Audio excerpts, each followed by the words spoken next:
पुण्याच्या वैष्णवी हगवणे प्रकरणाची पुनरावृत्ती आता सोलापुरात होण्याची शक्यता. टेंभुर्णी येथील एका विवाहित महिलेला त्यांच्याच वकील धीराच्या कुटुंबियांकडून अमानुषपणे मारहाण. महाराष्ट्रात अनेक महिलांवर अन्याय, अत्याचार व अत्याचारात त्रासाला कंटाळून आत्महत्या केलेल्या घटना आपण पाहिले आहेत. अशातच पुणे येथील वैष्णवी हगवणे प्रकरण ताजेतवाने असताना त्यातच आता सोलापूर जिल्ह्यातील टेंभुर्णी येथील एका विवाहित महिलेवर त्यांच्याच वकीलधीराने व भावजयाने कानाचा पडदा फाटेपर्यंत लाठ्या काट्याने अमानुषपणे मारहाण झाल्याची घटना समोर आली आहे. टेंभुर्णी येथील विवाहात महिलेला कानाचा पडदा फाटेपर्यंत लाठ्या काट्याने वकीलदारासह सासरे, भावजाय यांच्याकडून कानाचा पडदा फाटेपर्यंत अमानुषपणे मारहाण केल्याची घटना समोर आली आहे. आरोपी वकीलधीरासह कुटुंबियातील आणखी 3 जण फरारी आहेत. राहिलेल्या आरोपींना लवकरात लवकर अटक करावी यासाठी पीडित कुटुंबियांकडून टेंभुर्णी पोलीस स्टेशन समोर आमरण उपोषण चालू असून उपोषणाचा आजचा 3रा दिवस आहे. 1 महिन्यापासून आरोपी फरार आहेत तरी त्यांना का अटक होत नाही? राहिलेल्या संबंधित वकिलासह आरोपींना अटक करण्यासाठी इतके दिवस का लागत आहेत? त्या आरोपींना लवकरात लवकर अटक करावी अशी मागणी उपोषणकर्ते पीडित महिलेकडून होत आहे. या प्रकरणाबाबत टेंभुर्णी पोलीस ठाण्याचे संबंधित पोलीस निरीक्षक नारायण पवार यांच्याशी संपर्क साधला असता पोलीस निरीक्षक पवार म्हणाले की सुरुवातीपासूनच आम्ही पीडित महिलेच्या कुटुंबियांच्या बाजूने आहे. त्यांना न्याय मिळावा यासाठी आम्ही लागेल त्या यंत्रणेसोबत सर्वतोपरीने आरोपींना अटक कशी होईल याच्या प्रयत्नात आहोत. ते लवकरच अटकेत असतील अशी ग्वाही टेंभुर्णी पोलीस ठाण्याचे पोलीस निरीक्षक नारायण पवार यांनी यावेळी पीडितांच्या कुटुंबियांना दिली. प्रकरण काय झाले नक्की? बर, मला लग्न झाल्यापासून 2 महिन्यानंतर हा मानसिक शारीरिक त्रास तुम्ही चालू केला. कधी लग्न झालं तुमचं? 23/3/2006 ला लग्न झालं. बर, तेव्हापासून हा त्रास चालू आहे. राहायला कुठं आहे तुम्ही? टेंभुर्णी पुढे वस्ती. बर, शेतातच राहिला आहे. बर. तेव्हापासून म्हणजे लग्न झाल्यापासून 2 महिन्याने मला त्रास चालू केला. कुणी त्रास दिला काय? ते घरातले सगळे त्रास करायचे. बर. मी 2012ला 498 दाखल केली होती, पण ते पण काय कारणाने त्यांनी असं मिटवून घेतलं. भेटून घे असं तसं. तरी पण ते 2 महिने झाले की ती त्रास चालूच केला परत तुम्ही. असं 40 वेळा तर झाला असेल बघा मला मारहाण करायची. मग आता 11 तारखेला मला 11च वाजता सगळ्यांनी 4 जणांनी मिळून मला मारहाण केली. कोणी कोणी?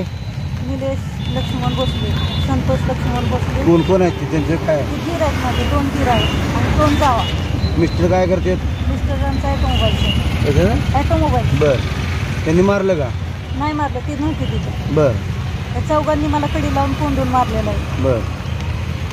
कानाचा पडदा पण फाटला माझा. सासूबाई होत्या, बाहेर होत्या त्या पण. बर. एवढं का कशासाठी मारलं त्यांनी? असंच कौटुंबिक वादातून असंच माझा मुलगा काहीतरी जावेला बोलला तर ती बोलती की तू शिकवलं हे सगळं. बर. तिच्या नवऱ्याला फुगवलं ना. बर बर. फुगवल्यानंतर ती चौघांनी मेळ करूनच मला प्लॅन करूनच मारला. नाही विष पाजण्यास प्रवृत्त केलं, अंगावर वगैरे विष सांडलं. काय आणायला? कुठली बाटली आणायला लावली तुम्हाला? काय? राऊंडअपची बाटली आणली होती. बर. निलेश भोसले ना, त्यांनी पूजा भोसलेला राऊंडअपची बाटली आणायला सांगितली. पूर्ण सांगा काय काय झालं सगळं पूर्ण. औषध ती विष पाजलं मला त्यांनी, तर मी ढकललं. माझी मुलं पण माझी बाहेर होती ना, ती आरडाओरडा करत होती. मग ते आरडाओरडा केल्यानंतर दरवाजा उघडला त्यांनी. 1.5 तास ते मारलेलं आम्हाला. मारहाणीनंतर तुम्ही कधी आला इथं दाखल करायला? पोलीस स्टेशनला कधी आला? 9 वाजता आलं. बर. मला सोडलंच नाही, त्यांनी कडी लावून कोंडून ठेवलं होतं. बर. घरामध्ये? हां, जीवे मार. आणि त्याला जर आता अटक नाही केली तर ते मला जीव मारल्याशिवाय सोडणारच नाही. ती म्हणतो मी कुऱ्हाडीनं कोयत्याने कुठेही तुला गाठून मारणार म्हणतो. निलेश भोसले. निलेश भोसले काय करतात? तो वकील आहे. कुठं असते? माड्याला. माडाला. आज 3रा दिवस आहे तुमचा. तुमची तब्येत पण व्यवस्थित बरी वाटत नाहीये. म्हणजे काय नेमकी मागणी काय असणार आहे तुमची? मागणी हीच आहे की 4 आरोपींना अटक करावी हीच मागणी. बर. आणि 1 आरोपी अटक झालेला आहे. बर. कोण? संतोष लक्ष्मण भोसले हा अटक झाला. बर. धीरज आहेत तुमचे? हा, धीरज आहे. बर. या चौघांना अटक व्हावी हीच मागणी आहे. त्यांच्यापासून जीवाला धोका आहे माझा.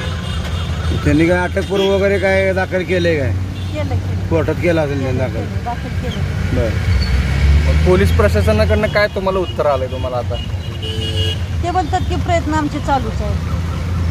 आज तिसरा दिवस आहे तरी पण असं हेच उत्तर आहे का? हेच उत्तर आहे त्यांचं पण. राजकीय काय आहे याच्यामध्ये हस्तक्षेप दबाव दबाव वगैरे कोणाचा? कोणाचा पोलीस स्टेशन वाटतोय का? वगैरे काय वाटतंय, संशय आहे. दबाव असल्याशिवाय एवढं होतं का? आज 1 महिना झाला ह्या घटनेला. बर बर वरिष्ठ पातळीवर कुठं महिला आयोग वगैरे इथं काय तुम्ही म्हणजे पत्र वगैरे काय दिलंय का तुम्ही? सगळ्यांना हा दिलं, प्रकार घडलाय म्हणून? दिलंय सगळ्यांचं. कुणाचंच रिप्लाय नाही, काय नाही. बर कोणी दखल घेतली नाही अजून? नाही, अजून कुणीच नाही. एकूण 4 आरोपी आहेत का? एकूण 5 आरोपी आहेत. बर मिस्टर नाही आहेत तुमचे? मिस्टर नाही, सासू नाहीत? सासू पण नाही. सासरे नाहीत? सासरे आहेत. सासरे आहेत का? हा, सासरे आहेत. बर 2 दीर? 2 दीर, 2 जावा. आणि सासरे. बर असं आहे का? बर मुलं वगैरे किती काय? एक मुलगा मोठा 12वी झालेला आहे आता. बरं. एक्झाम दिली बर आणि एक 8वीला. कानातून रक्त यावं इतकं मारणं, अमानुषपणे मारणं झाले, एवढं मारण्यात का काय आहे? म्हणजे असंच चौघांनी मिळून घरात असंच विनाकारण मारलंय? विनाकारणच बर छोट्या छोट्या कारणावरून असंच तू माझं असंच उठवलं, ह्याच्या तू अगोदर माझं ते तसंच काय मारहाण उठवलं, करत होते का? 2006 पासून झालंय म्हणताय तुम्ही. किती वेळा झाले? मग त्यावेळेस पूर्वी तुम्ही काय दाखल केलं का? दाखल केलं. काय 2000 त्यावेळेस काय उत्तर आलं पोलीस स्टेशनचं? नाही 498 दाखल केली होती 2012ला. बर असंच मग 2 वर्ष माहेरी होती मी. बर तर म्हणजे माहेर तुमचं पंढरपूर आहे का? नाही टेंभूर नाही. बर